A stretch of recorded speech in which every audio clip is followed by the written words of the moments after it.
బుడ్డోని కేసుకి అప్పుడే 1.5 కోటి ఖర్చు అయింది. డబ్బులేమన్నా ఉన్నాయా అని వచ్చినాం. ఏందిరా నాది 100 కోట్ల కేసు, నాకే గంత అవ్వలే, ఇట్లా కూడా నొక్కేస్తున్నారా? ఏ ఊకో, గుడ్ల కూపు లెక్క తయారైను.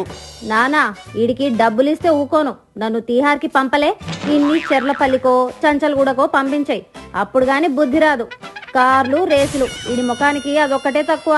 గే ఊకనే అరుస్తారేందిరా, గసలు మైండ్ ఉందా దొబ్బిందా? దేనికైనా ఆలోచించాలి.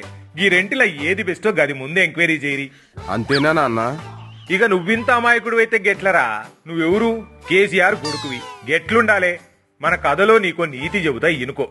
నువ్వు ఎంతైనా ఖర్చు పెట్టు, ఆడనుకున్నది చేస్తాడు. ఊకినే డబ్బులు బొక్క. పోయి జల్లెల్లా కొన్ని దినాలుండిరా.